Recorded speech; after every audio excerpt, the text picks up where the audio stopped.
Audio Jungle.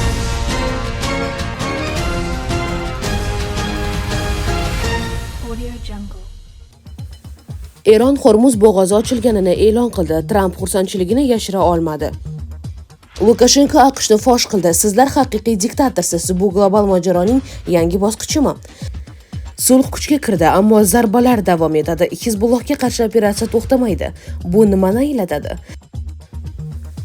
Eron Hormuz bo'g'ozi ochilganini e'lon qildi. Tramp xursandchiligini yashira olmadi. Eron tashqi ishlar vaziri Abbos Aroqchi Hormuz bo'g'ozi barcha tijorat kemalari uchun ochiq ekanini rasman e'lon qildi. Vazirning ma'lum qilishicha, mazkur qaror joriy etilgan Isroil va Livan o'rtasidagi sulh kelishuvlari doirasida qabul qilingan bo'lib, bo'g'oz orqali kemalar harakati vaqtinchalik barqarorlik davrida davomida to'liq tiklanadi. Shu bilan birga tranzit jarayoni xavfsizlik talablariga qat'iy rioya etilgan holda Eron portlar va dengiz tashkiloti tomonidan belgilangan oldindan kelishilgan yo'nalishlar asosida amalga oshiriladi.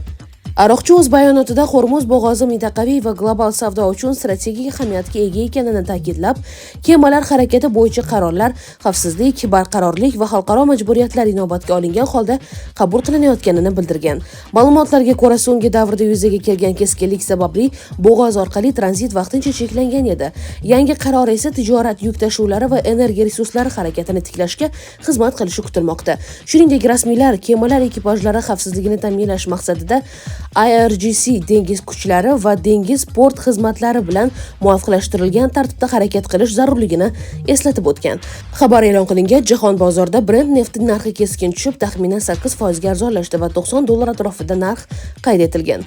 AQSh prezidenti Donald Tramp ham ijtimoiy tarmoqdagi bayonotida Eronning bu qarorini olqishlab, Hormuz bo'g'ozi ochilgani uchun minnatdorlik bildirgan. U o'z postida bo'g'oz nomini Eron bo'g'ozi deya noto'g'ri yozgan. Lukashenko AQShni fosh qildi. Sizlar haqiqiy diktatorsiz. Bu global mojaroning yangi bosqichimi? Belarus prezidenti Aleksandr Lukashenko AQShdagi demokratiya hamda inson huquqlari haqida keskin fikr bildirdi. Belarus fuqarosi AQShning dunyoning turli nuqtalaridagi harakatlarini keskin tanqid qilgan. Sizlar faqat qandaydir demokratiya va inson huquqlari haqida gapirasiz. Bularning hammasi shunchaki safsata. Sizning Venesueladagi siyosatingiz, Kubaga bo'layotgan tahdidlar, Yaqin Sharqdagi urush va boshqa harakatlaringiz sizlarning haqiqiy diktator ekaningizdan dalolat beradi. Sizlar hech qanday demokratiya emassiz, deydi Lukashenko. Shuningdek, u Eronning Minob shahridagi maktabda yuz bergan va 175 kishi halok bo'lgan fojiani eslatib o'tgan. Qaysi inson huquqlari haqida gapiryapsiz? Agar siz inson huquqlari tarafdori bo'lsangiz, unda insonga eng asosiy huquqni, yashash huquqini amalga oshirishga imkon bering, deydi Lukashenko. Uning ta'kidlashicha, inson huquqlari haqidagi gaplar faqat so'zligicha qolmoqda. Bizda men buni ancha oldin aytganman, hali demokratiyani o'rganishingizga to'g'ri keladi. Bizda bu demokratiya siznikidan 100 marta ko'proq. Haqiqiy demokratiya, haqiqiy inson huquqlari bizda, deya qo'shimcha qilgan u. Wall Street Journal oshkor qildi. Yashirin diplomatiya va harbiy signal. Trampga maxfiy xat yuborildi. Kuba sobiq rahbari Raul Castroning nabirasi Rodriges Castro AQSh prezidenti Donald Trampga maxfiy xat yubordi, biroq uning maktubi Mayami aeroportida ushlab qolindi. Qayd etilishicha, Rodriges Castro Donald Tramp e'tiborini jalb qilish uchun noodatiy urinish sifatida o'tgan haftada odatiy diplomatik kanallardan tashqarida Oq uyga shaxsiy maktub yetkazishga uringan. Ushbu xat Gavanadagi badavlat tadbirkor orqali yetkazishga harakat qilingan. Maktub diplomatik yozishma uslubida tayyorlangan va unda Kuba rasmiy muhri ham bo'lgan. Unda Kuba hukumati AQShga qarshi harbiy harakat boshlashi mumkin deya ogohlantirish yozilgan.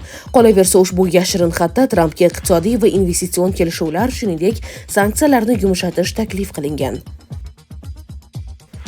Sulh kuchga kirdi, ammo zarbalar davom etadi. Hizbullohga qarshi operatsiya to'xtamaydi. Bu nimani anglatadi? Livan va Isroil o'rtasida 17-aprel kuni 10 kunlik o't ochishni to'xtatish tartibi kuchga kirdi. Shunga qaramay, Isroil Hizbullohga qarshi kurashni hali tugatilgan deb hisoblamasligini ma'lum qildi. Bu haqda Isroil mudofaa vaziri Isroil Katzga tayanib Al-Arabiya xabar bergan. Katzning so'zlariga ko'ra, Livandagi quruqlikdagi amaliyotlar va guruhga berilgan zarbalar tufayli ko'plab natijalar qayd etildi. Xavfsizlik zonasi va Litaniya daryosi chizig'i o'rtasidagi hudud hozirda bizning nazoratimizda, ammo u hali terrorchilar va qurollardan to'liq tozalanmagan, deydi vazir. Uning ta'kidlashicha, ushbu hududni tozalash ishlari yoki diplomatik yo'l bilan yoki sulh tugagach harbiylar tomonidan amalga oshiriladi. Aholiga ogohlantirish. Sulh kuchga kirishi bilan minglab livanlik qochqinlar janubdagi uylariga qaytishni boshladi. Agar janglar qayta boshlansa, xavfsizlik zonasiga qaytgan aholi yana evakuatsiya qilinishi kerak bo'ladi. Bu harbiy vazifani to'liq bajarish uchun zarur bo'ladi, deydi u. AQSh Davlat departamenti tomonidan e'lon qilingan sulh tafsilotlariga ko'ra, Isroil o'zini himoya qilish huquqini saqlab qoladi. Ya'ni, kutilayotgan yoki davom etayotgan hujumlarning oldini olish uchun Hizbullohga zarba berishda davom etishi mumkin.